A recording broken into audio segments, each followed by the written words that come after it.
mind introducing yourself for the audience, please? Yeah, I'm Gavin Renshaw. I'm an artist, painter.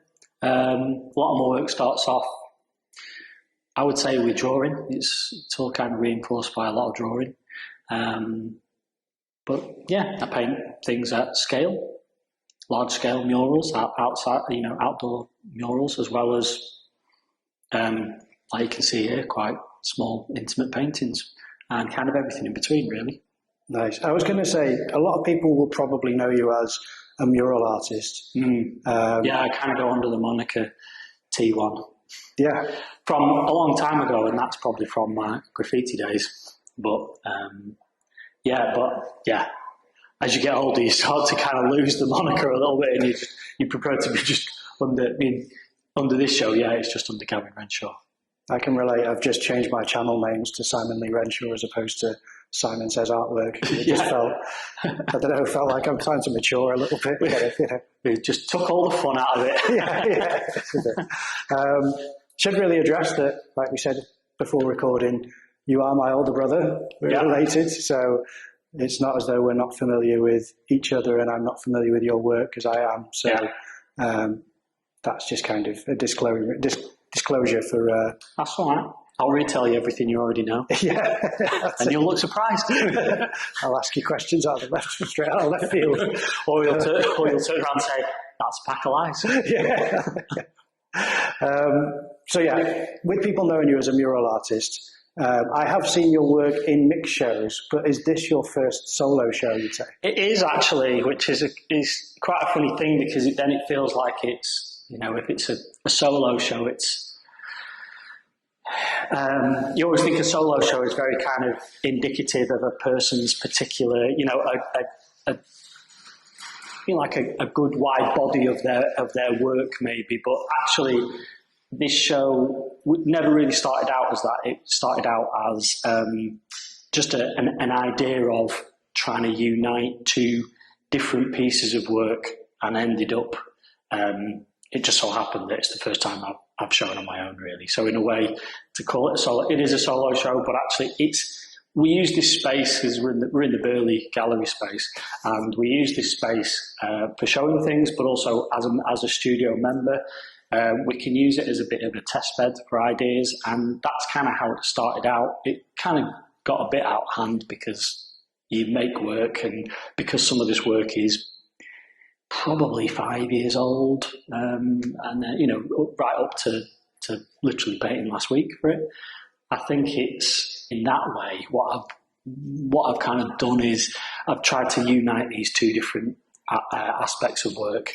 There's all this work that you kind of see behind me and on some of these walls within this room are all plein air pieces, but then there's a whole other lot of work which is kind of more just studio based.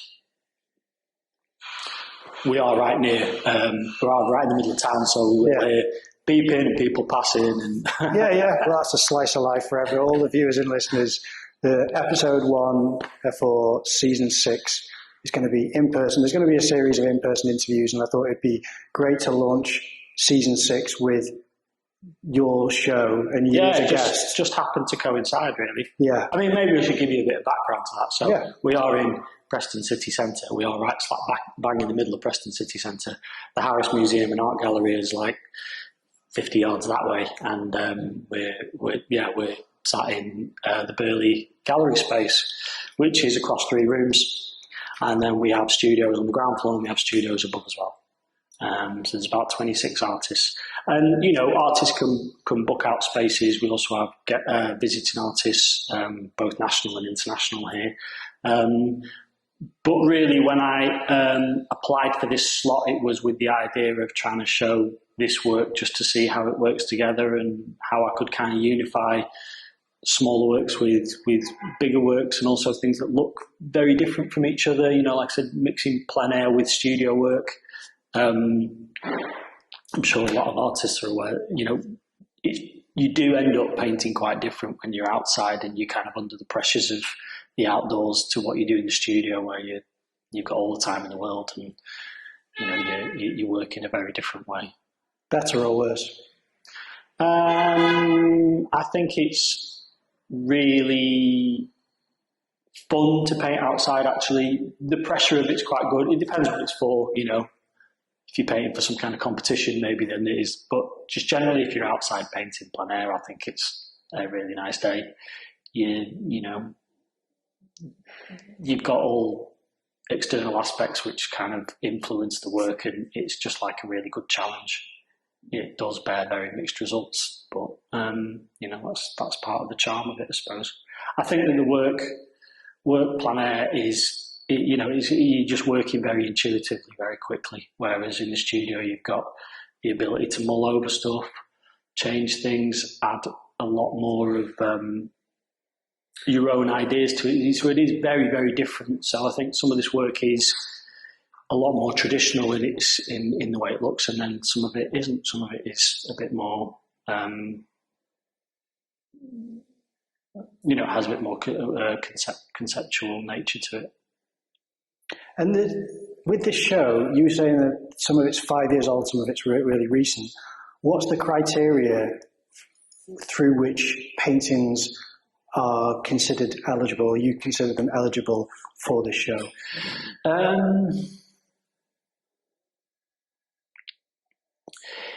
It's not in any way date ordered. It's more, a lot of this plein air work started off because, so the show is called Fast Food, Slow Food. And that's not really it's not literally what the show is about, but it's kind of, it's the title for the show because I think it kind of encompasses, you know, aspects of what I'm trying to get across with the show. And so the small plein air pieces started out during lockdown, where we have an allotment, and it was a kind of place of real respite, really, when it was one of the places where they allowed you to go for your half an hour walk or exercise or whatever. So we'd often be there. We hadn't really got a garden, so it almost doubles up as our garden, but it meant that we could spend a good amount of time just making the allotment work, which you often don't get a chance to do. A lot of time it's just, you know, you're down there over the weekend, and during the summer you might be there in the evening, and that's it. So it was great to spend a lot of time down there and enjoy things growing, because it was one of the places where you could be there almost every day. You really got a feel for what you'd planted and what was coming up. I don't know, just more perceptive. I think some of them things come to you as you get older anyway, or just as you know, the next season, the more seasons that you do of kind of growing, the experience from the previous season kind of allows you to be more observant or considerate of what is actually happening within this little ecosystem plot. So, and I was just doing that just to document what was down there, but it was fruit and vegetables and plants of all kinds of flowers, and predominantly. But as this kind of body of work got bigger, I was thinking, it's kind of interesting, because a lot of it is, some of it is kind of infrastructure based, as well. I kind of don't mind that. Some of them are kind of quite bucolic scenes of flowers and things, which you can't get away from if you're painting flowers. But then a lot of them will have like canes or polytunnels and greenhouses and hoops, for putting covers over, or incinerators, and God knows what, all the other paraphernalia that you get down on an allotment. And at the same time, after lockdown, without going into the whole allotment side of it too much, because it is only one aspect of the show, I was wanting to do something that kind of was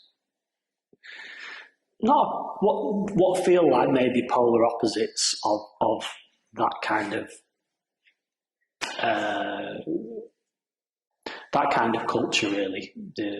Kind of growing things for yourself and growing your own sustenance kind of thing. So I wanted something that was kind of like opposed to that, and what all I could think was, it's kind of like that whole fast food and not in kind of a derogatory way. Fast food it's got a massive impact on modern society, and that in itself is really interesting. Pop art was massively influenced by fast food. It's over-designed in a fabulous way. And so it was really nice to look at that as well. And I'm thinking, how do I look at that? It's such a big subject. It's like the allotment could potentially be such a big subject. Flowers, vegetables, fruit could be such a huge subject. How do I narrow it down? So then I wanted to bring in other themes with it, really. It wasn't the case of just like, what's the polar opposite? I was looking at particular plants. I was looking at the way the kind of people that are traditionally allotment holders. So it was quite a bit about people as well. I wanted to tie that into that other side of the kind of the fast food world, really. Or rather, without using the word fast food over and over again, because it's not just about fast food. I suppose it's just like, what's a better word for it, really? Commercial food, that you have to go out and purchase, in that way. I feel like I've done a lot of rambling there. No, that's good. I was thinking, well, there's a couple of things I wanted to ask. One is, how even is the split? Have you done more of the slow food, or have you done an even? Yeah, I think because I've been doing it for longer, there's a lot of small works. There's no real big work from the allotment work. It's all very small works which can be done pretty quickly. And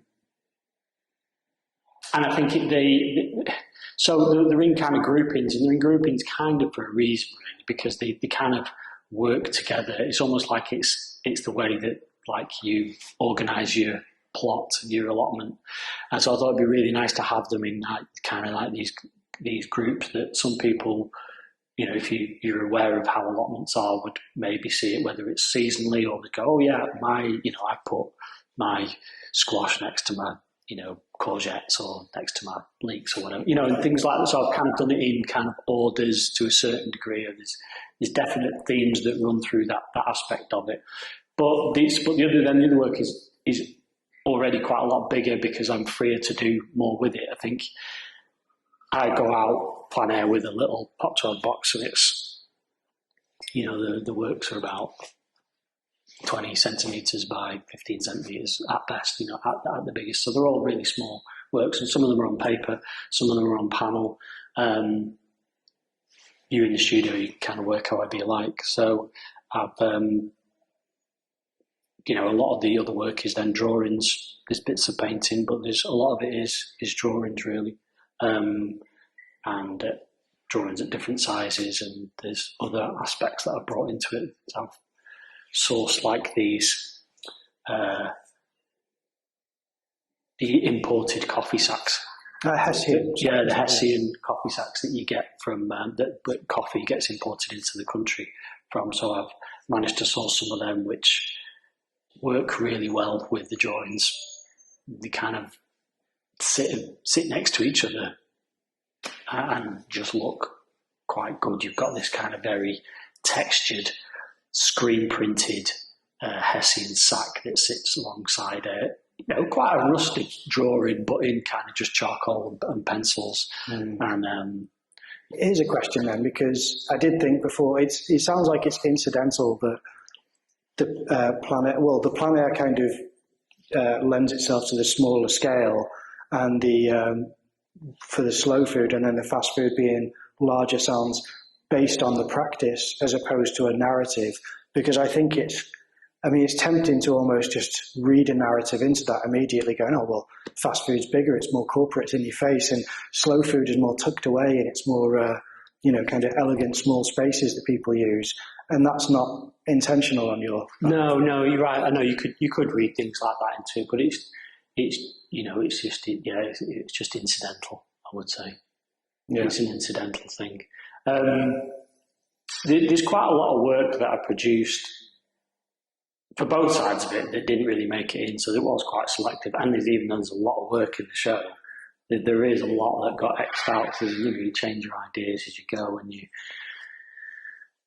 you decide one thing, and then you go, actually, maybe no, that's too obvious, or it's not obvious enough, or whatever, and so you end up working in quite a different way. But it's been fun to do both sides, actually, because painting plein air is quite a nice thing to do, as you're aware, as long as the weather's fairly decent, and especially, it's not like I'm painting in a street scene where there's lots of things moving about, and they're very small pieces, so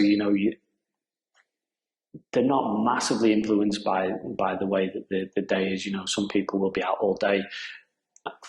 I'd be lucky if I spent 2 hours painting, outside on a piece, because they're so small, and they're quite impressionistic, not packed full of detail. It's not really the way that I work. They are kind of impressions, I would say, of what's before me. So it's, I'm not drawing individual petals.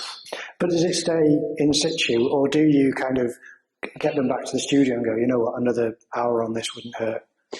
I don't really. It's a rare thing. The only thing I would sometimes do with some of them pieces, if I get it home or back into the studio and I go, there's something not right about this, I might just change it. But it's usually the minimal. I won't move things around, or it would probably be more like a tonal issue or something, or that's like something where you're out and maybe it just looked really bright outside, and then when you get it back, it's not, or some discrepancy within it I might change, but I wouldn't be like, actually, it needs more flowers over here, or the more it needs, that fence needs to be here, or whatever. I tend to not really do that so much. Not like I'm just imposing my own rules. Just if that's how it was, that's how it was. To a certain degree, it's only if it's like that's a glaring, that I completely missed that. I've not really been looking at. I wasn't looking at it properly, or I got interrupted, or whatever, or for whatever reason. But it's a rare thing. I could probably count on my hands the times in the pieces in this show that would have that. On the whole, I would say when they get packed up, that's how they are, and then they just get framed from there. Whereas other things, the other studio work, I mean, that's sometimes the problem with studio work, is you've got the time, and it's like, I'm sure many other artists that you spoke to have said the same thing. Imposing restrictions on yourself, whether that is working outdoors, working under certain conditions, working with a reduced palette, or with only using certain tools, it can be really good because it just stops you from overthinking and over fiddling and spending ages, and it's very easy to overpaint stuff, and it just it might look how you want the painting to look, but when you look at the painting, when painters do it, you go, the picture is how I want it to be, but the paint work is not very nice. It's too, it's been overworked and a bit too fussy, and you've lost that kind of spontaneity and that kind of intuitive nature that you're looking for. Well, I do like to ask artists about their kind of sensibilities when it comes to the practice, and your name has come up in those conversations because I like the idea that accuracy is the foundation, and then design and creativity is then the choice and the freedom you allow yourself afterwards. Can you speak about your philosophy on that approach? Yeah, I mean, that is a nice way of putting it, actually. I think it's kind of, you kind of hit the nail on the head when it comes to probably how I approach work is, I like to think that you kind of, the strength of a piece lies in the foundation work, the structural work behind that, whether that's the working drawing behind it, or whatever the idea is, the composition. Those are the really important parts. I think it's like, it almost feels like that the most important part of the painting, this is probably like a really obvious thing, but the really important part of the painting, depending really what it is that you're doing, whether you work in plein air or you're in the studio, is that then initial choices. Of course you can change it whenever you want, but you will save yourself a lot of time if the more work and the more, not planning really, it's getting it right from there. Otherwise you're making a lot of adjustments as you go, and sometimes that works fine, but I often find that it's funny, because I think when you speak to other artists a lot, you want your work to be considered, as in you wanted it to be considerate. There's certain things that you want to maybe try and get across in a painting, but you've got to really balance that with that intuitive aspect of what you know experience-wise, of your own experiences, and let that be almost your guide, that you're going to make them right choices. You're going to make that right compositional choice, or that right colour choice, tonal choice, whatever it is. All aspects of it really. But and if you don't get that bit right, then learn from it. So I think, but it is a bit of a juggle, because at the same time, I don't really like the idea that it's just painting, and it's all intuitive. And there is a lot of kind of initial thought that will go behind some pieces and not others, I suppose. But yeah, I think it is about starting off with that good composition idea, structural aspect of it, and then you build from there. And almost, it's just knowing when to stop. But actually, if a painting is kind of planned well, it usually goes along quite nicely, and it's not too much of a chore. And I think then it's when it is becoming a real pain and a chore, it's like there's something fundamentally wrong with it.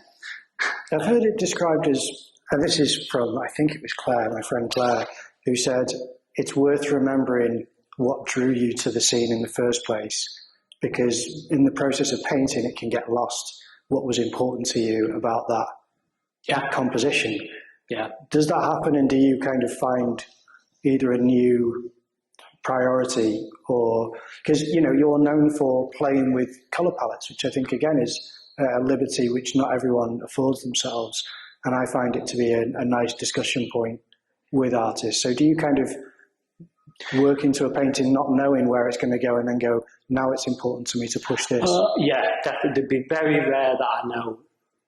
I'm not somebody who plans down to, I know there's artists out there that will have, this is my painting, this is exactly what it will look like. Perfectly fine. I don't ever work like that, because I think it is just, it takes all the joy out of that for me. It just becomes literally about process. And I work in all kinds of different ways. I work both from I work from life. I will work from photo reference. I will work from study drawings.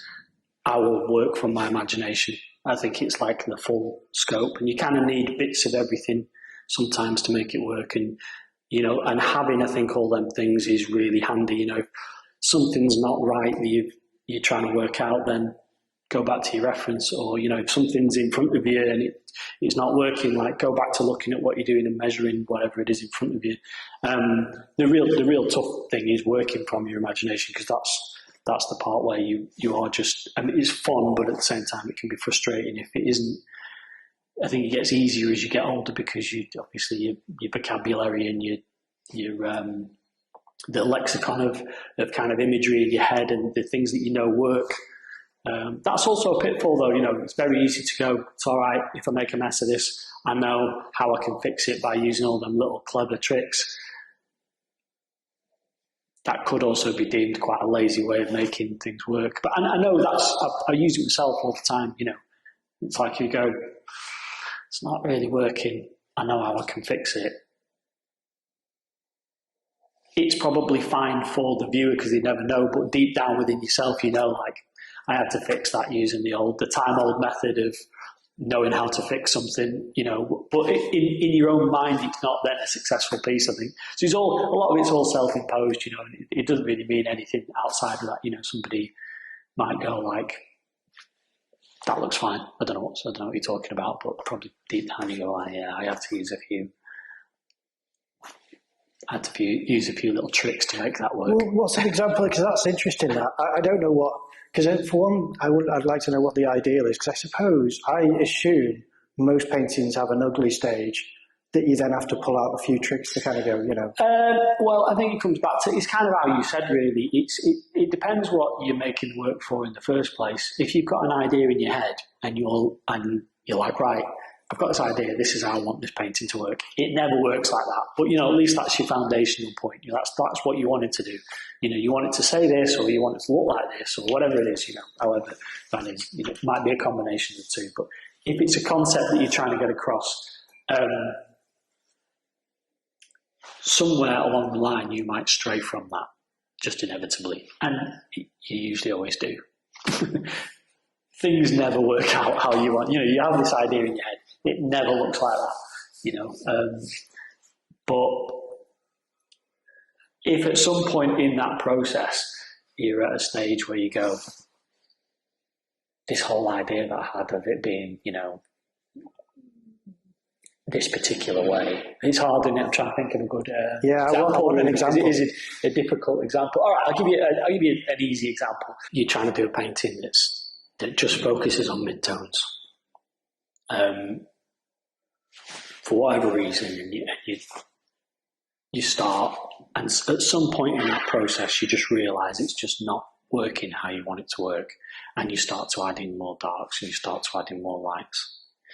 Or the classic other way, really, is, I suppose, is you're trying to have this very even picture plane, and it's just not working, so you start to add detail in, or you put in detail in places where you didn't really want to have detail.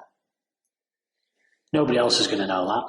Probably think it's fine and it starts to work, but deep down you were like, that's not really how I wanted it to be, and it's a mechanism that you've fallen back on. And so it's not really like it, but there'd be certain ways. Sometimes it can be really subtle, and it's not really how you wanted it to be, but it's like, you know what, I can make this work by doing this. And the plan's then changed. So in your mind, it's like, it's not how I wanted it to be. And then you do another painting. so that's just the nature of painting, though, isn't it? So you end up, and that's always the way it is. There's always, this will work great. It's not great. I'll do another one. And there you go, I suppose.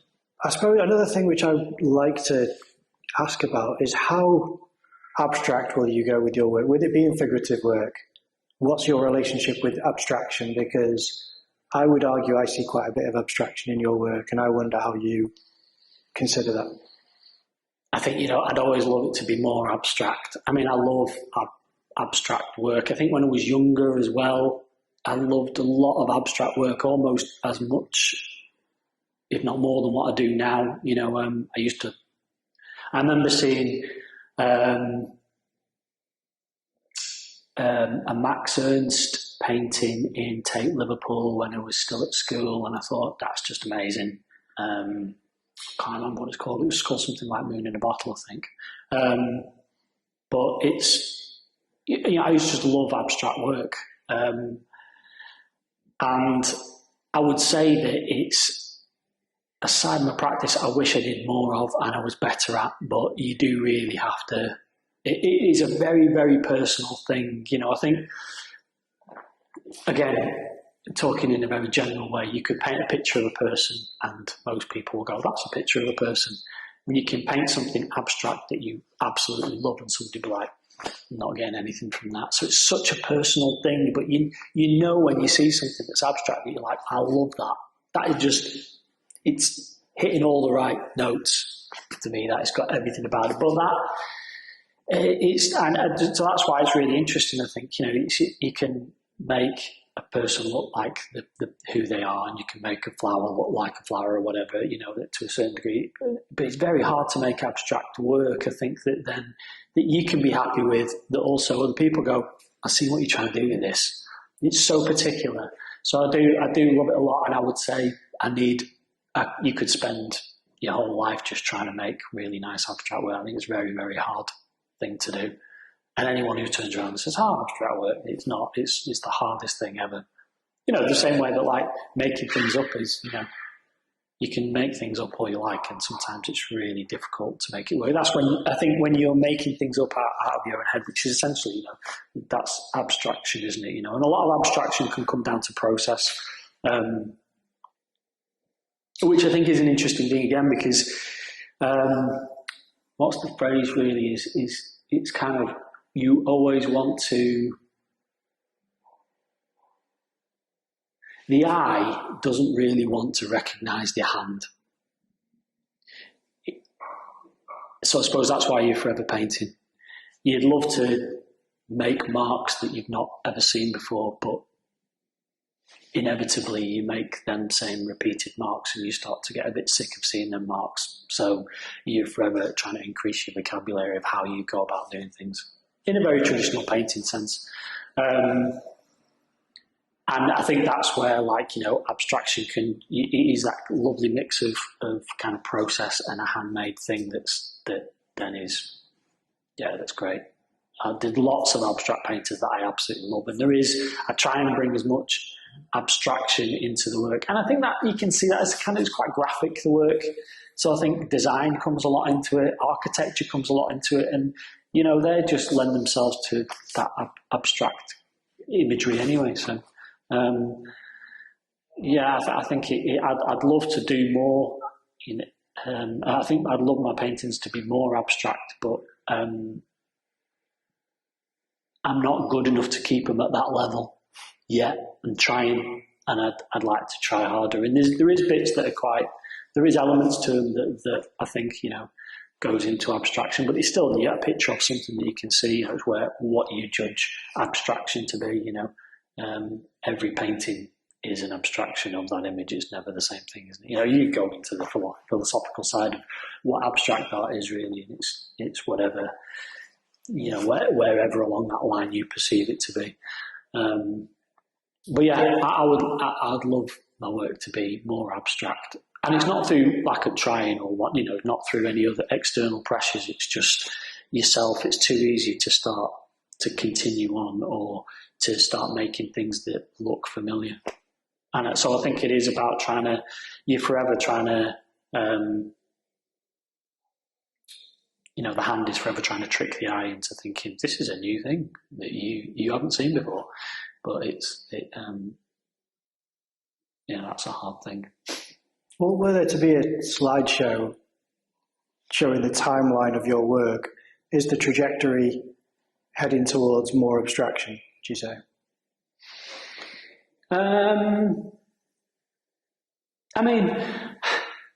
It's not like I wish I was an abstract painter.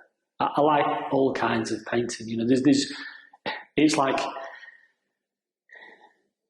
I often don't. I look at a lot of paintings. I see a lot of paintings. I go and visit lots of museums and art galleries to see lots of contemporary work as well as traditional old masters, everything.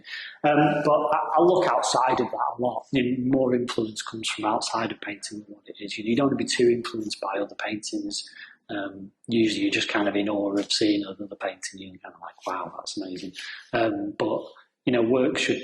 I always think it's better to have your influences from outside of, essentially what the medium that you're working in. So a lot of it will come from architecture or film or animation or design, graphic design and things, and typography, because it's easy for you then if you've got an eye for the particular things that you like within that field, and you go, how could I use that within what I do? That's what then is that crossover. I think the 60s are really good for that. In a way, it was a bit like the heyday of. I think, unfortunately, like universities now, it might be that there's a bit more of that kind of coalescing of subjects amongst themselves. But I think the 60s was one of the first times when designers were mixing with fashion designers and mixing with painters and product design, and everything was like a big melting pot, and you could kind of see it. It had like an amazing look. You could see the influences were crossing into the different fields of work. So it has like a very unique look. And there will be places where that definitely still happens, but I feel that there was a definite point. I think when I was at university where there wasn't so much of that, you weren't massively encouraged to go and check out what fashion are doing, go and see what ceramics are doing, which would have been good, because I think that's where it's nice to get your influences from outside of them things. Well, speaking of crossovers then, if I can ask, I'm a fan of your digital painting as well, which I'm not a fan of many digital painters, as I've told you, and it's not through bias of being related. I just don't like most people's approach to it, and you've got a real appreciation for digital art beyond what I have, and I'm wondering, does that? I don't know if I do. Do you not? I thought you did. I mean, example for certain animated films that you've recommended that I just can't gel with, because to me it's too much of a departure from the traditional animated aesthetic, and it is embracing that digital era that you're more aligned with than I am, I'd say. I'm just wondering, to bring it back to painting though, is there aspects of that you think you'd be able to recognise in your, because I feel as though I see in your painting aspects of kind of digital process where it's, Yeah, I mean, I do use things. It's like a massive combination of things. There's lots of things that'll be, fundamentally it starts from drawing. Nearly everything starts from drawing. But I think I went for a long time, not, I wouldn't say scared of colour, but I would say I went for a long time where I would just stick to the colours that I knew worked, and it was kind of a safe, you have like a little safe place where you can kind of go, oh, that's going to work great with red or whatever, and that's where digital really helped. And, I was using kind of like Photoshop for bits of design and things before, because I had a good period of my life where I was doing kind of design work, and you can probably see that quite graphic and lots of typography and things, and you start picking up that kind of design kind of sensibilities of like particular color choices and little combinations, and they always think painters are probably thinking in color in a grander or more subtle way, and actually designers like, what's going to work with this pink, what's going to work with ultramarine and this color together. I need something, you're working again in that.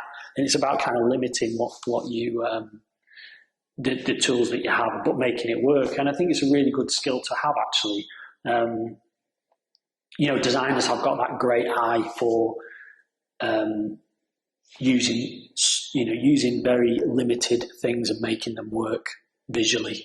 That's why, fabric design is amazing, because all right, you can use whatever colours you want, but often some of the best stuff is just a limited palette. But what it was working digitally. Sorry, I've gone back to where I was. Right. It was like working digitally was actually getting the iPad, which I was totally against. I had people saying to me, "Oh, you need to have a go on these. You're going to love it. Like, just pick it up. You can do whatever you want. Just drawing on it and making whatever." Collaging stuff, whatever, and I'm like, I'll use a sketchbook, it's fine. And to be honest, I still use a sketchbook, I would say as much, if not more. But what is really great about the iPad is colour. Before you'd be trying to work with colours and you'd be like putting in like little spot colours of things, or you'd colour things up that you want to paint, but like, in a very simplistic way, and then there'd be a lot more decision making. But what you can do now is it allows you to really play and think ahead and go, this is what's going to work. And what it often does is go, this is going to work because of this particular colour and that particular colour, which you've kind of played around with enough that it's going to work within the design, I suppose.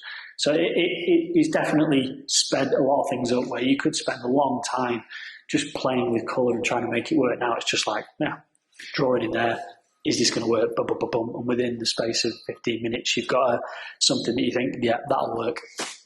So it's great. Or if something's, I know lots of people do, but if something's not working on a painting, and it's just like, should I put a bit of red in there? Oh yeah, that'll work. I'll do that. You could never do that before. You'd have to do it and go, if you're oil painting, you wipe it off, or you wait for it to dry and you paint back over it. So it's just sped things up in that way. It's a really good tool. So when you say digital painting, I think I use it as a great tool, and it's definitely enhanced what I do. God knows how people did it years ago. I recently went around the Louvre, and to see how people used colour years ago when you couldn't. Just amazing. And it just shows how amazing people, artists are. And we've got all the tools in front of us now, and you still realise how difficult it is. I just want to take a minute to talk about the patrons for Painting Insights podcast. They are fantastic support for the podcast, the reason it's still going as well. But I also want to mention that every month we post a bonus show to our Patreon channel. And recently I was fortunate enough to spend the day out with Rob Poynton as he painted one of the landscape paintings that he made in North Wales in 2025. And I joined him on a day when it was quite stormy weather. He said it was some of the worst weather conditions he's painted in, and I managed to capture that on camera. It may sound awful, but it was quite a privilege to see how he does what he does in those conditions. If you're interested in that story, that will be exclusive to Patreon, so I highly recommend checking it out. It's the price of a cup of coffee, and it means the world to Richard and I for supporting the podcast. I really genuinely want to thank everyone for watching, liking, commenting, subscribing, but especially to the patrons. They really do prop us up and keep us going. So if you can, check it out. The link will be in the description below.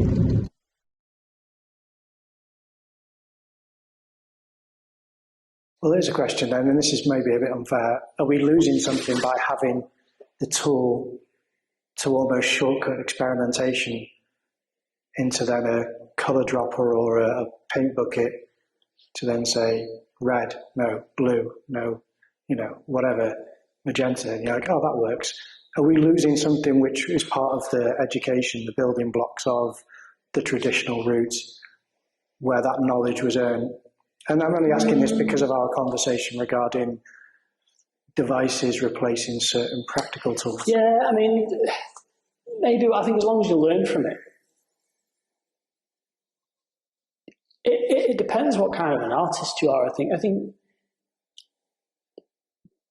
you're forever. I think if you're doing this kind of thing and you're doing it a lot, you're probably constantly looking and gleaning things all the time. It's just in your nature. And if you're not, then I'm not. You're a different kind of artist that I'm not sure. It works in a very different way to how I do. But I think if you're kind of visual and it's to do with imagery, you're just forever taking things in and editing and making decisions about things. That's all it is, really. You're just building up kind of like a library of what you think works and what doesn't work. Practically or just digitally or both? Practically, yeah. Practically. So I think, it's just sped up that process. You were doing it before. It just took ages to do it. It's never been easier for photo reference, stuff. Before, I remember when I was, you're at university, if you wanted a particular pose, you'd either have to have a mirror and you'd be trying to look at things and then go, oh, or you'd have somebody posing for you and you just go, can you just do this pose? I just need to capture this. Now you've just got a phone, you can just do it and put it on a screen, spend it, I'll do that later, whenever I've got it. You've got access to a limited amount of images that you can use for reference, I'm not talking about using it, I'm talking about, as in reference for things, You'd have to go out and source them things. And you don't need to. So that's made it just incredibly easy. a lot easier than it was, and I'm lucky that I've been in that generation that knows both. That we had to find stuff, and I'm not like, we had to go out and find this, and you don't know how hard it is. It was easier. It was just great because actually it was different. It's just that all it's done is sped things up, because everyone's got access to that. So it's not like I'm not, the good old days. It's way easier now. But the reason I ask is because you maintain both. You've got plein air paintings with studio paintings that will have more reference maybe than in situ sessions. Yeah. So the funny thing is I actually think that some of the plein air stuff has got better colour choices than what I've done with the round. Completely go against everything I've just said. But how much do you alter the colour choices on plein air? Because I've known you to change shapes and change colours based on your own preferences. Yeah, you do a bit of editing. But you're just doing it. It's kind of,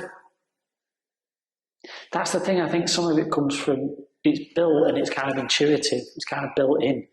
So I don't think there's certain times. There might be certain times, but it's usually when things aren't working. But when you do things, what's nice is when you make them decisions just intuitively, just on the fly doing them, and you're like, that actually has worked. But it's when sometimes you've got to force them things, and it's like, I might just change this and do that. But sometimes it's a bit hard, or it feels a bit forced. But I think I do it kind of intuitively, and it is just about. Sometimes it's down to your material. Sometimes it's just how you want it to be, how you want it to look. I'm not sure. It's not a very good answer, really, for what you're saying. I'm trying to think of it. I suppose I'm trying to get to more specific. So does that mean that there's a layer of blue sky underneath a violet sky that you've painted somewhere, and you just thought the blue sky just wasn't working, so I painted violet on top? Or is it sometimes... Like when you say intuit, do you intuit it before you've made the first traditional choice and then you reevaluate and then redesign, or do you actually see... There's a bit of heightening going on in things, yeah. I mean, I like that aspect of it. I want to make it mine. I don't want it to be... You'll probably be able to tell a lot of the stuff in here is not like, look, I painted it like it's real. I don't want to do that. I've got no interest in that. I'm painting it in a particular way because that's how I want it to look. So yeah, you're right. But some of that's intuitive. In fact, I would say a good portion of that's intuitive, Some of it is just the way that I paint, I think. Put some of these bad colours together from bad practice. I think it's like knowing what the palette that's in front of you and making that work. And that's, again, there's something about limiting. That there's a strength to that. It's like if you have all the colours in the world in front of you, I'd just be like, it'd be a complete mess. And I think at some point you've got to go, you know what, I'm going to go with that, and that. I'll make it work with them. Because otherwise it's just wide open, isn't it? It's too big, and actually it's a very, very clever artist that can just do all them, and I don't think I can do that. It's got to be, you almost need to be limited, and I think that's the design aspect of it. That's the difference with having kind of like a bit of a more graphic edge to your work. It's easier for me to limit the palette or work with a particular set of colours and X out the bits that I don't want, and that's why I would say I am not a painter who paints. Not trying to make things look real. I've got no real interest in that. I don't really want to look at things that are like that either, because in my mind, it's not very interesting. What I like is then when things are tainted in one way or another by what they've done, by what the artist has done. I'm tempted to ask a follow-up to that, but instead I'm going to push on to what I always ask, which is, do you have a set colour palette, and if so, what colours are on your palette? No, I don't really have a set colour palette. I have a selection of paints which I will select from. I think when I go out plein air, I'll have a select palette, and it will usually have things like it's kind of like standard, and I should experiment more, but I don't, because I don't often. I'm not like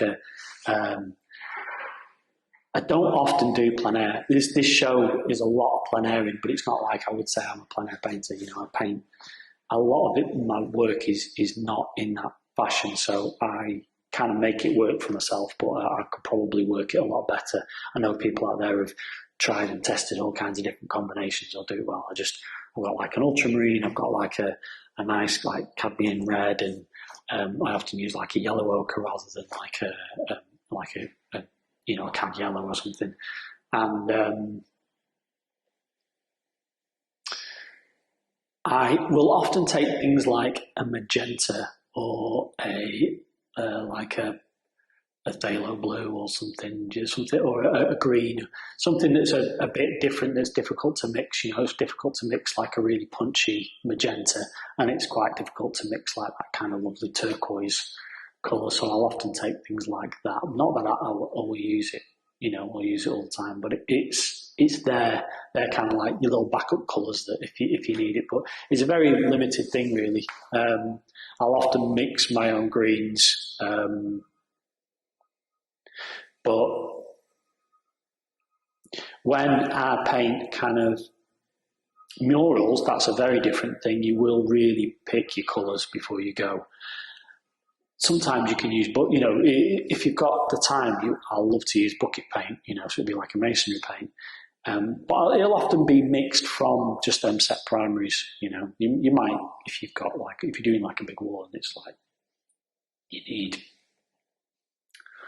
a ton of a particular colour, then I will you know, order that. But on the whole, it's nice just to be using, you know, mix from your primaries and figure it out as you go, because you will have a plan, a lot more, you know, of a plan in front of you about what you're doing. But it's in the studio, I wouldn't say so. It's about I'll limit what I'm using for that particular painting, but the colours could be from anywhere. You know, it'll be like actually, you know, it'll probably be based around a set few colours, but it won't be like I always use this blue and that's the only blue I use. Or you know, whatever it could be. It really is dependent on the painting, so I don't have a set palette as such. I think when I'm out plein air, but it's not really like a very conscious thing. It's just what I feel works. You know, I often find that a yellow ochre is nicer to have than a really bright poppy yellow. But then sometimes you can see in some of these paintings, it's like, well, that's not mixed from a yellow ochre, so you know. I'm telling you a lie again. Well, there's three things I want to ask, and I'm going to have to remember all the questions. The first one is that anyone watching the video will notice that these aren't oil paints that I'm putting up as the visual representation. So what's the medium that you're using to paint? So all these plein air pieces are acrylic gouache or acrylic or gouache. They're either a combination of, but nearly all of them are acrylic gouache. I kind of started to use that and I love it.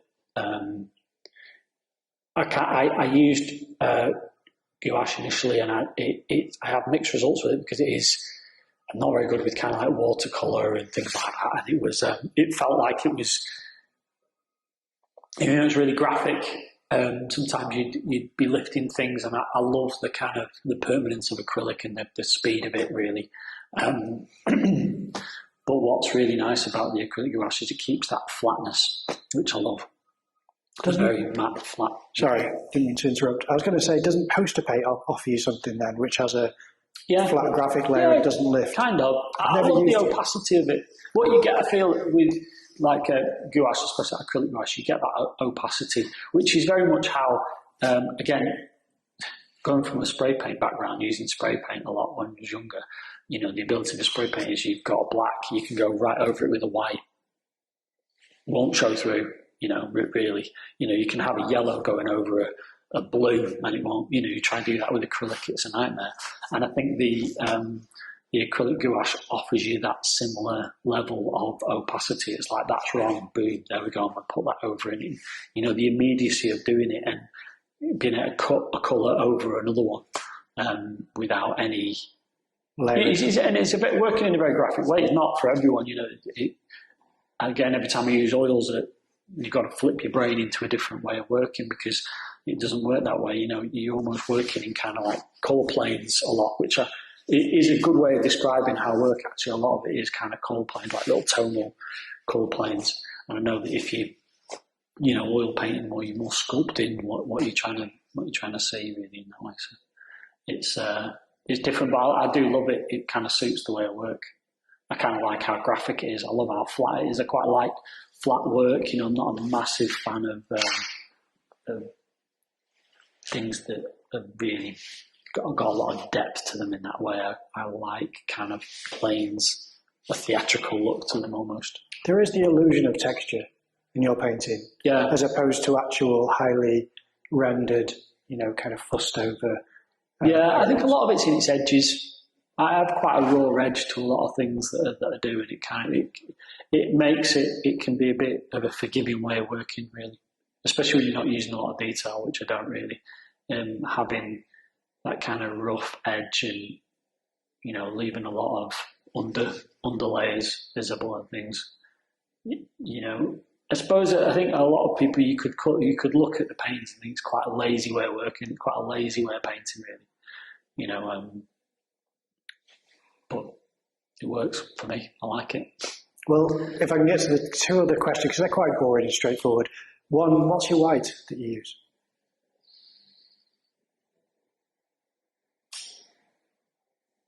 Good question. I think it's just like a titanium white. It might just be a mixing white, actually. I think it's just like a mixing white. I mean, it's interesting you say that because I use black and white to mix. I don't often use black and white on the very, very rare circumstance that I will go, I need black here or I need white here.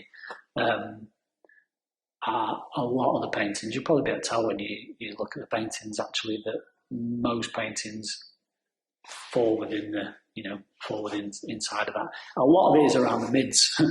I kind of love painting in that kind of mids range, little tonal works. So what's your black? There's ivory black, jet black, Mars black. I don't know if there's any others. There probably are several. I don't know. I think it's a black.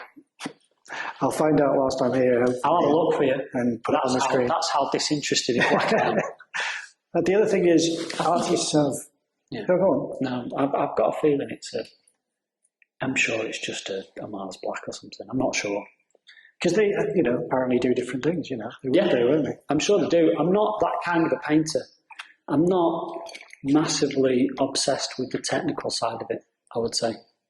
But surely if you were to pick up an ivory black and you go, I know this does this, and then you go, oh, I normally use a Mars black and it's warmer, ivory black's not done that, then surely that would be part of the education of going, that's why I always use this black. Yeah. It mixes differently. I think if I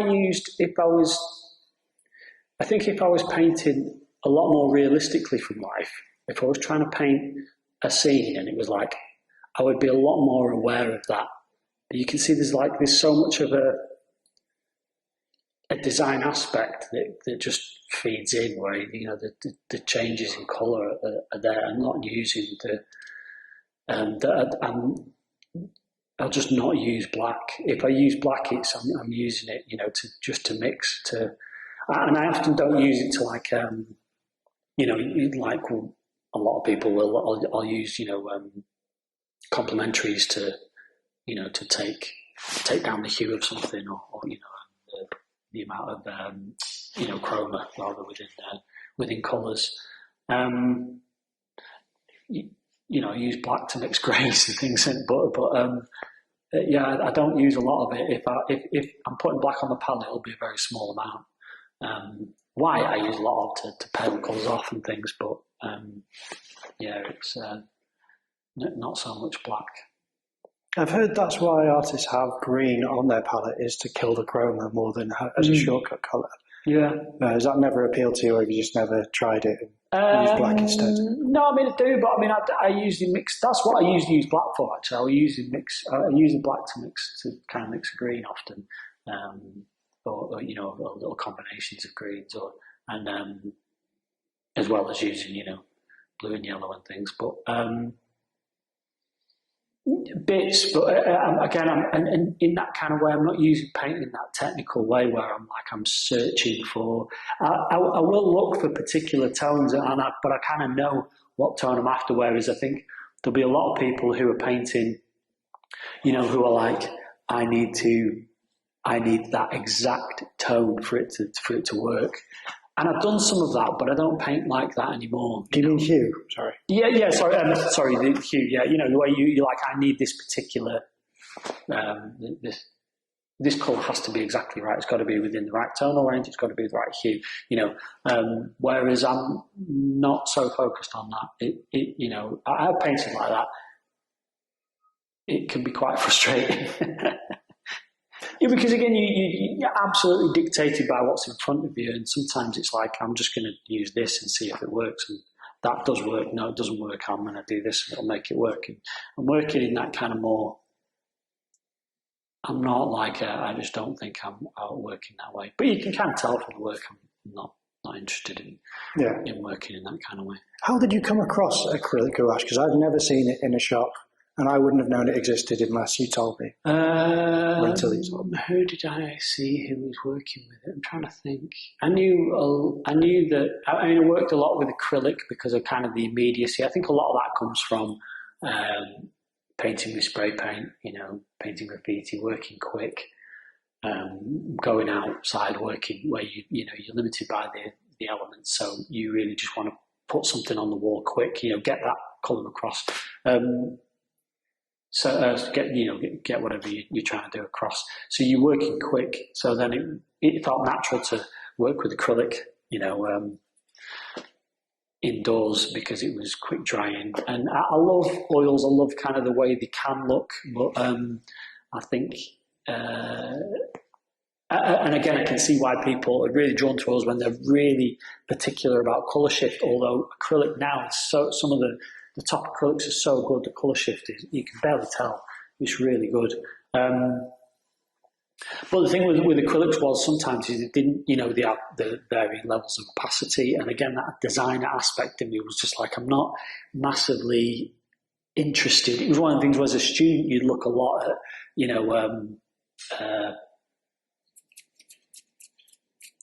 glazes, and things like that. And, working in that way, and I just kind of slowly just X'd it out of the way that'll work.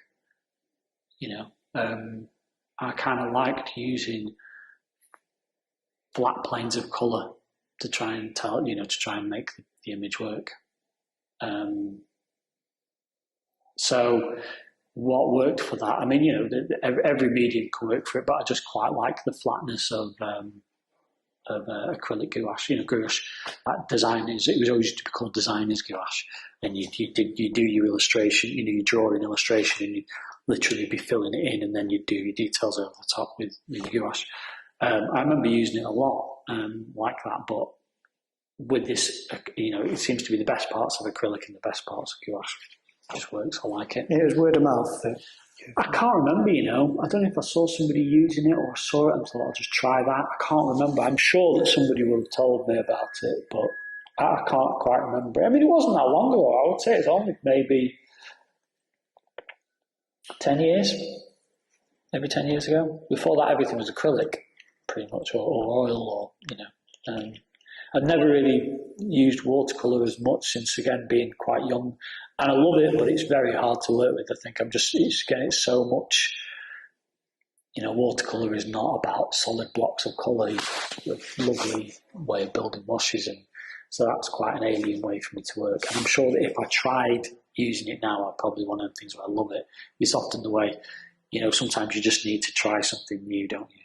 If you're in a rut especially, pick up a different medium, try it, and you'll probably go, wow, actually, why have I not used this before? Oil pastels, oh my God, they're amazing. The other good tool, I think, if you ever find yourself like you're in that kind of that rut of knowing what to do and where to start with things, is to do collage. I absolutely love collage, and I feel like if I had more time, I would do a lot more collage, because I think it's a great way of getting ideas. I mean, digital can work in that way. I think that's how a lot of people who work with photography, photo reference, it's kind of, they're just using one way. of collaging things together. But there's something about just a collage as a piece of work that I love as well. It's really nice. I think, again, it's graphic. It's print feel. I studied printmaking as well, and printmaking is about limiting your colours and your tools to a certain degree. How it works out. There's something that's quite appealing about that. Yeah, about trying to get your message in, and using this little spectrum of like a simplistic form as opposed to Well, I can see that in your work, and I neglected to ask you before. It kind of relates to when you said the eye doesn't want to recognise the hand, which is, I love that expression. I've not actually heard that before. And for anyone who doesn't know what that means, it's that you don't want to see the brushstroke or the work. You want to kind of see a kind of almost the alien mark that makes the kind of work look more organic in a way. Is that fair? Yeah, or even the other way, machinery. Like maybe that printmaking style. I think it is. I think only because you've got to keep yourself interested, haven't you, in what you're seeing. That's why it's very easy to look at somebody's work and go, oh my God, look at that, it's amazing, I love it, wish I could paint like that. Now, there could be lots of aspects to that you could pick apart. It could be their subject matter, the way they work, blah, blah, but a certain aspect of it will probably be, I love the way that they put paint down. And it's probably because it's very different to how you put paint down. You're just so used to seeing your own marks that you're used to using, whether that's the particular brushes you like, or it's just sometimes the way that when you paint for years and years, it's just the way that you can see somebody that's skilled at using a brush, and I think sometimes you can just get a bit bored with the way that you might use a brush, and it's nice to then try and develop new ways of putting paint on a surface or moving it around. Well, the question is, that's what I was leading to, though, is that how do you do that? Do you go unorthodox with your tools, or do you have a way of removing the hand from sometimes I use all kinds of stuff. I'm one of them painters. It won't just be a brush at a distance. I'll be scrubbing things off with my finger, and I use I don't paint with a palette knife, but I'll often do like lines with a palette knife, or take things off with a palette knife, just cut things into it, or it could just be a pencil, or it could be a pen, or, I'm not very particular. I'm not like a painter who's like, this is in acrylic and nothing else. It'd be like, if I want a bit of chalk on there, I'll put some chalk on there, I'll put, whatever, I'm not fussed about that. It's, I think you could use also, I could definitely experiment more with it. It'd be nice to. It would be nice to, because I do like that aspect of it. I mean, I think it's hard to control. Some of it can be a bit novelty, when you start using a particular tool. It's like, you could fall in love with this particular bit of mark and you overdo it, right? Just for the sake of it, and it's taken away from actually what you're doing in the end. I think a lot of these things you end up being like, and why are you doing this? Remember why you're doing this and what you actually want to do. And I think, it's very easy to be like, get yourself a bit lost sometimes with that, and you can go, actually, what am I doing here? What am I doing with this? I've completely lost where I was with it. And sometimes it's just, and the best way of getting out of things sometimes is going back to basics, or trying something that you haven't used for a long time, or that you've never used, and trying it in a different way. But I suppose it's familiarity and reliability versus experimentation and spontaneity. I think most artists will always want to experiment as much as possible, and what they end up doing is they fall back on what they know works as things fall apart, and it's just inevitable. That's what we do. And if you get to a stage where you don't have to fall back on things, brilliant, you've made it work, and then you go, and how do I do that for the next one? Because of how much of it was just, not luck, but how much of it was just fell into place and worked out right, and the subject matter or whatever, what I was trying to say, just it worked, and how do I do that again? It depends what you're painting. I think it's different. If you're painting, if you're somebody that paints still lifes, then you're going to do that. But if you're painting, there's people painting ideas. They've got a particular thing they want to get across in a painting. It's a different thing. A whole different set of parameters. You throw all them technical aspects out, and it's very much driven by, does the painting say what I want it to say? But that's just a different side of painting, I suppose. It's difficult. We were talking very generally about painting, and some of it will apply to some painting, and some of it just will not apply to painting at all. There'll be people who are just like, none of this applies, because actually what I'm going to do is I'm going to throw this paint at this canvas, and that's how I want it to be, and which is completely fine. Or other people who go, no, that's not finished until it looks exactly like that. So it's different paths for everyone, isn't it? That's a very nondescript way of writing everything off. If you're comfortable talking about something more specific, I was thinking that this show seems to be a mixture between commercially viable and non-commercially viable art as well that you've made. You have these which are easily, you could see someone buying a set to put on their wall, and then you have work that's larger on a piece of paper that, like you said, it's kind of not evenly cut paper, but it's a painting. It's got just as much work put into it. What was there a consideration about the balance between the two for that, or? Not really. I mean, I know that it's kind of an obvious thing, isn't it? If some of it you're painting plants and flowers, it's probably going to have a wider appeal than if you're painting dustbins. It's just going to have, isn't it? So it's that's an obvious thing to do. But you're painting things because of the things that you see. If you suddenly see a corner and you go, oh my God, I love that way that looks, I've decided that's a painting, that's what I'm going to paint, that's what you're going to paint. You're not thinking, if I paint that, that's going to sell. Well, it doesn't in my mind. It's more like, I like how that looks, I want to paint it, or I want to get this across, I'm going to paint this. You're not really ever thinking that. So I've got tons and tons of work that will never ever sell, but you paint it because you needed to paint it, or you needed to say a particular thing, or you wanted to try a particular idea for whatever reason. Some things are more commercially viable than others, I think. And sometimes you can't predict that. You'd be surprised. I think it's always quite surprising sometimes. You imagine a piece of work is that you'd be like, somebody will buy that, and nobody buys it. And actually somebody buys something that you thought, I thought I'd never sell that. I've sold, I did a show where I put like a handful of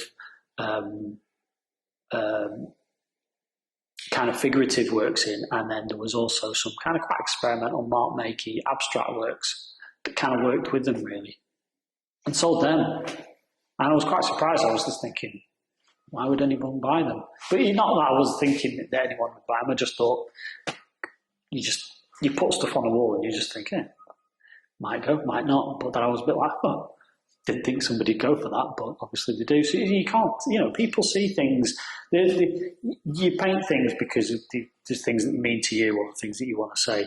Sometimes it challenges people, sometimes it doesn't. You can't predict that. And some people are very good at knowing what will, but I don't think I can. It's like it's too hard to predict. It depends what some people see. Well, it can be surprising. I think it can be really surprising. Yeah. Well, speaking of which, though, how are you going to label the work? This will have prices on it. Is the work that you consider? It'll all be priced. Yeah, it'll all have to be priced. It'll be on a separate sheet, I won't put it, but it'll all be priced up, because it is the work that's in the Harris was made during lockdown as well. At the same time some of these were done. There's a big drawing that I worked on through lockdown. I had no intention that anyone would ever buy that. It was just something I'd wanted to do, and I drew it, and lo and behold, it did get bought, and it was a bit like, wow, okay. You just can't predict it, and you're not thinking, you just don't. I just don't think you. Some people will, I think, if it's your livelihood and you need to paint to sell every single month, then you will have to think in that way. But I think luckily you've got the luxury of not doing. I mean, I think the mural work is very different. We've not really spoke about that. And mural work works in a very different way. So you've got to have a bit of a, not a commercial mindset, but you've got to have a little bit of a, will this work for people? For, you know, I think you can. That's why I think when you look at murals, there's not as many risks taken. You know, especially with commissioned murals. I think then a lot of the really exciting stuff is things that people have just done off their own back. It's just the nature of it. People find it very difficult to take risks in public. It's only natural, you know. Somebody's going to love it, somebody's going to hate it. You hope that there's a whole swathe in between that love it too. But, so I think you approach that kind of work in a very different way, especially when it's a commission. You've got to think. And I still think you want to take risks and make it as experimental as possible, but you've always got to have in the back of your mind, would this work? Is people going to understand what this is, or is it just going to be like, what are you doing? Well, it's a different market as well, so I suppose, is it not, some of the commercial work will be commissioned, and then some I've seen you do where it's your decision of what you do, and that's where you get to play with ideas a bit more. But surely, is there less of that with mural work? Because I think, without going into too much of the politics of kind of public pieces and murals and, you know, street art and all that kind of thing, is it often suffers at the hands of an overly zealous commissioner, or, you know, somebody who too many things in pies, you know, that kind of thing. More often than not, if the artist just gets left to do something with one sign off at the end, this is what I want to do. Okay, we'll trust you on that. Off you go. I think the result's better. It's natural. It's going to be, isn't it? You know, it's there. It's a undiluted vision. The more that you dilute something, the weaker it fundamentally is going to be. It might generally appeal to people, but you're not really, you know, you're not going to make any real waves. So I think a lot of it suffers from that. You know, a lot of it can suffer from that. But at the same time, there's some absolutely amazing stuff done that's like, wow, yeah, amazing that somebody that you did that, or that somebody was brave enough to commission that and think, yeah, that'll work, and actually it does. It works amazing. That's also really great to see. Yeah, that could be another podcast. We might have to talk about part 2 about more. Yeah, it's difficult to talk about painting. I mean, I think a lot of it, in my mind, is very similar stuff. You kind of got a bit of an end result in mind, as in, like, what's this for? But I mean, you know, you're often just thinking, what's this for? So I need to be aware of what this is for. But a lot of it comes in the same way. You're making the same decisions. Your decision making falls in a very similar way. So try not to differentiate too much. Obviously, there's massive differences.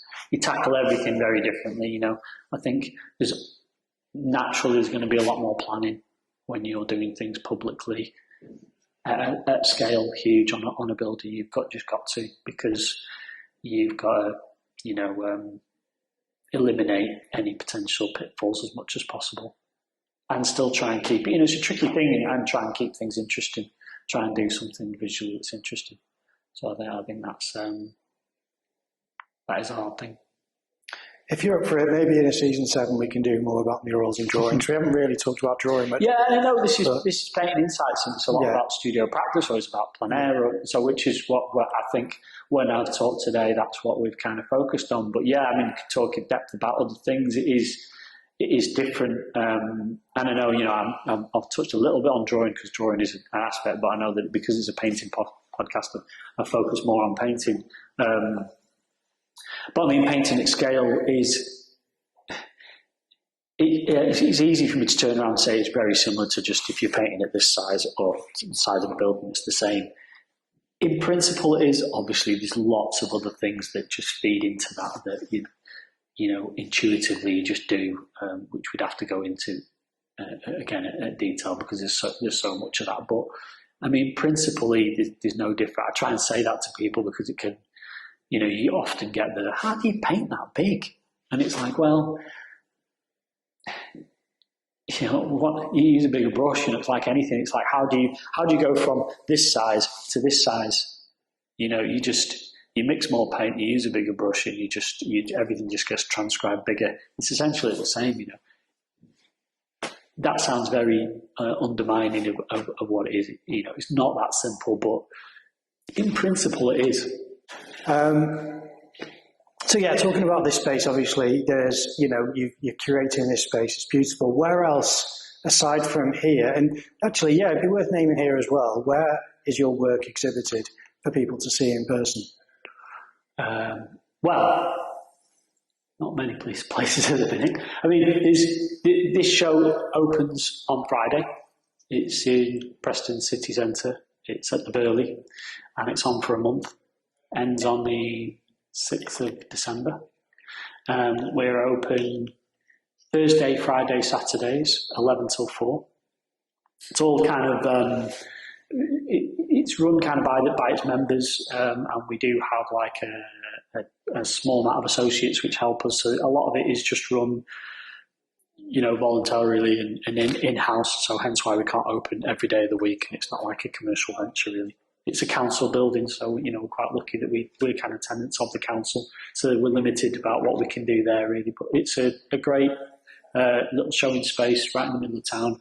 3 rooms. So the work's spread across that. Aside from that, the Harris has reopened after its kind of refurbishment, and I had a piece of work acquisitioned for there, which is on the ground floor, which I'm really, really pleased about. Aside from that, I've got work all over the country on walls, big walls, from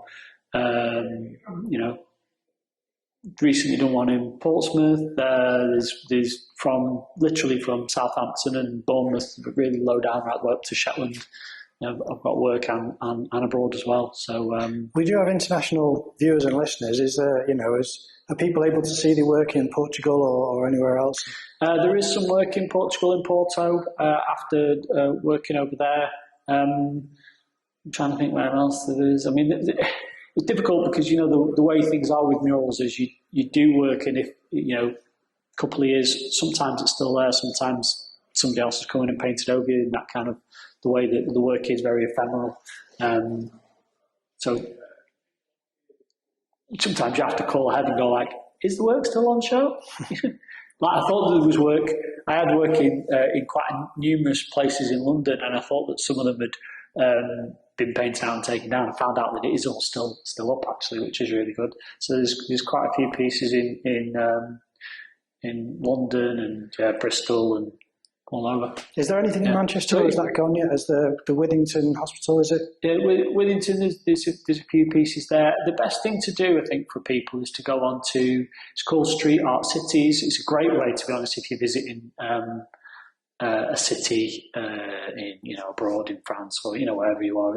It's kind of international, and it's a really great site for finding out what you might get a chance to see in a city. So often, if I'm going to, if you're going to Lisbon, you might go, right, let's have a look on Street Art Cities. Let me see what I can see. Wow, they've got a piece by this person, this artist. And so they're on there, and you can just see it. It's almost like an art trail around the city. And some of them will be from small, intimate pieces, stickers, paste ups to sides of buildings. Like Padium or... So that's Street Art Cities. Okay. Yeah, so that's a really great site. I've got a website as well that will have some of the walls on there. I kind of try and keep it fairly current, so that probably only have the last kind of 6 years of work on, but that's just gavinrenshaw.com.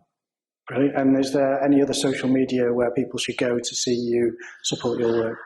Instagram, I have absolutely no idea what my handle is. It's probably something like Gavin Renshaw. I think T1 / Gavin Renshaw. Yeah, but I think if you type in either, you come up. Yeah, you'll see it's got like a bicycle tag. Failing that, there will be links in the description below. Yeah. Will this work be going for sale on your website, or how's that going to work? Not usually, no. I don't really have it on for sale. I do sometimes work with a few different places. I imagine that it'll be on sale while it's here in the gallery. But yeah. Is it going to tour after here? Or are you going to...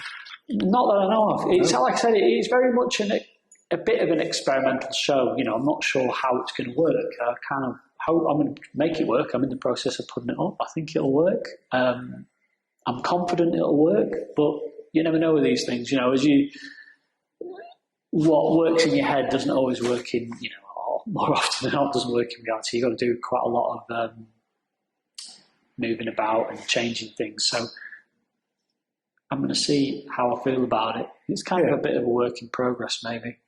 It's a great place for doing something like that, for testing ideas, you know, to then maybe go on and do something, you know, so somebody sees it and goes, actually, I really like this body of work. Let's go and show it. So it may do, but there's no plans for that yet. But that's a lot of that's because nobody's really seen it. We've not even invited anyone to see it yet. So. But updates, I imagine, will be on your website. If that changes, you'll do that, website and Instagram, I'll stick things up on there as things change. Yeah. Because this will be up for a long time, and this podcast is going up on the Wednesday after the launch, which is the Friday. So launch is Friday, and then this goes up on the Wednesday. So that's the day that you'll see in this. The launch was last Friday. The links for the places where the work's exhibited, the Burley and the Harris, and for the website, for the Instagram, and for that website for Street Art Cities. All that will be linked in the description of the audio and video podcast. I highly recommend everyone check it out. It's amazing work. I love it, not just because it's my brother's work. So go and check it out and support the artist. Thank you very much for being on the podcast. No problem.